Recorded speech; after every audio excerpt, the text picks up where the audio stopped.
Indian ഭരണഘടന കീറിയെറിയാനും Indian parliament കത്തിക്കാനും ഒക്കെ ഇറങ്ങി പുറപ്പെടുന്നതിന് മുൻപ് നിന്റെ തന്തയോടും തള്ളയോടും ഒന്ന് ചോദിക്കണം. ഈ പ്രായത്തിൽ അവരെ കൊണ്ട് നിന്നെപ്പോലെ ഒരു വിത്തിനെ ഉണ്ടാക്കാൻ പറ്റുമെന്ന്.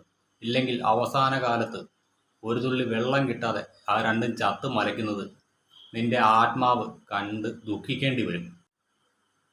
Hi guys, welcome back to new video. എല്ലാവർക്കും പുതിയൊരു വീഡിയോയിലേക്ക് സ്വാഗതം. ഡൽഹിയിൽ നടക്കുന്ന CJP പ്രതിഷേധം ഇതാണല്ലോ ഇപ്പോൾ നമ്മുടെ മാധ്യമങ്ങളിലെ പ്രധാന ടോപ്പിക്ക്. എന്നാൽ ഈ ഒരു സമരത്തിന് ഐക്യദാർഢ്യം പ്രഖ്യാപിച്ചുകൊണ്ട് നമ്മുടെ നാട്ടിലുള്ള സെലിബ്രിറ്റീസും സോഷ്യൽ മീഡിയ ഇൻഫ്ലുവൻസർമാരും ഒക്കെ ഡൽഹിയിലേക്ക് പോയിട്ടുണ്ട്. ധാരാളം ആളുകൾ സോഷ്യൽ മീഡിയയിൽ പോസ്റ്റുകൾ ഇട്ട് ഈ സമരത്തിന് ഐക്യദാർഢ്യം പ്രഖ്യാപിക്കുന്നുണ്ട്. ഈ ഒരു അവസരത്തിൽ എനിക്ക് നമ്മുടെ കേന്ദ്ര സർക്കാരിനോട് പറയാനുള്ളത്, അടിച്ചൊതുക്കണം ഈ സമരത്തെ. അടിച്ചൊതുക്കിയിട്ടും പിന്മാറുന്നില്ലെങ്കിൽ വെടിവെച്ച് കൊല്ലണം. അതിന് ഈ സർക്കാരിനൊപ്പം ഞാനും ഉണ്ടാകും. എൻ്റെ പൂർണ്ണ പിന്തുണയുണ്ടാകും. കാരണം മറ്റൊന്നുമല്ല, ഇന്ന് ഈ സമരം അടിച്ചൊതുക്കിയില്ലെങ്കിൽ നാളെ ഈ രാജ്യം ലോക ഭൂപടത്തിൽ അശാന്തമായിക്കൊണ്ടിരിക്കുന്ന രാജ്യങ്ങളുടെ പട്ടികയിലേക്ക് വീണ്ടും പോകും. സോ അതുകൊണ്ട് തന്നെ ഈ ഒരു സമരത്തെ യാതൊരു തരത്തിലും ഞാൻ സപ്പോർട്ട് ചെയ്യില്ല. അതിന് കാരണം മറ്റൊന്നുമല്ല, ഈ ഒരു സമരവുമായി ബന്ധപ്പെട്ട് ഇന്ന് സോഷ്യൽ മീഡിയയിൽ പ്രചരിക്കുന്ന ഒരു റീല് എൻ്റെ ശ്രദ്ധയിൽപ്പെട്ടു. ആ റീല് ഞാൻ നിങ്ങളുമായിട്ടൊന്ന് പങ്കുവെക്കാം.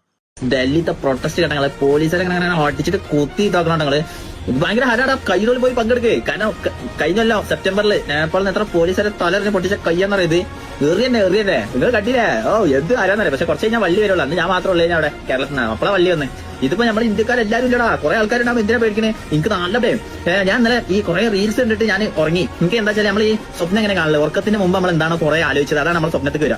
ഇന്നലെ ഞാൻ എന്തൊക്കെ ഉറക്കത്ത് കാണണേ, ഞാനും പിന്നെ എന്റെ ചങ്ങായി റിച്ചൂസും അൽത്താഫും കൂടി ഞങ്ങൾ മൂന്നാൾ ഒരു പീരിയഡ് ഗേറ്റ് ഒക്കെ പോയിട്ട് മറ്റേ പാർലമെന്റ് ഒക്കെ പൊട്ടിക്കുന്നത്. എടാ അതൊക്കെ ചാൻസ് ഉണ്ട് കേട്ടാ. ഇന്ത്യന്റെ മറ്റേ ഡെമോക്രസിന്റെ ആ ബുക്ക്, പാർലമെന്റ്, ഹൈക്കോർട്ട് ഒക്കെ കത്തിക്കാൻ ചാൻസ് ഉണ്ട്. കാരണം എന്താ, ഈ ജൻസികൾ പ്രൊട്ടസ്റ്റിന് ഇറങ്ങി അങ്ങനെ പ്രശ്നം ഉണ്ടാ. മറ്റേ ബാക്കിയുള്ള വലിയ ആൾക്കാർ ഇറങ്ങിയിട്ടുണ്ടെങ്കിൽ ഒരു കുട്ടികളെ മക്കളൊക്കെ ആലോചിക്കും ഇവർക്ക് എന്താ ആലോചിക്കാനേ.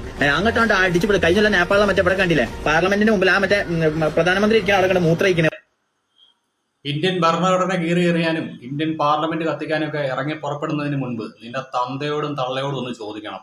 ഈ പ്രായത്തിൽ അവരെ കൊണ്ട് നിന്നെപ്പോലെ ഒരു വിത്തിനെ ഉണ്ടാക്കാൻ പറ്റുമെന്ന്. ഇല്ലെങ്കിൽ അവസാന കാലത്ത് ഒരു തുള്ളി വെള്ളം കിട്ടാതെ ആ രണ്ടും ചത്ത് മലയ്ക്കുന്നത് നിന്റെ ആത്മാവ് കണ്ട് ദുഃഖിക്കേണ്ടി വരും. ചുമ്മാ പറഞ്ഞതല്ല, നീ പറഞ്ഞല്ലോ ഈ രാജ്യത്തെ ബഹുഭൂരിപക്ഷം ജനങ്ങളും ആ സമരത്തെ സപ്പോർട്ട് ചെയ്തുകൊണ്ട് രംഗത്തുണ്ടെന്ന്. വെറും തോന്നലാ മോനെ.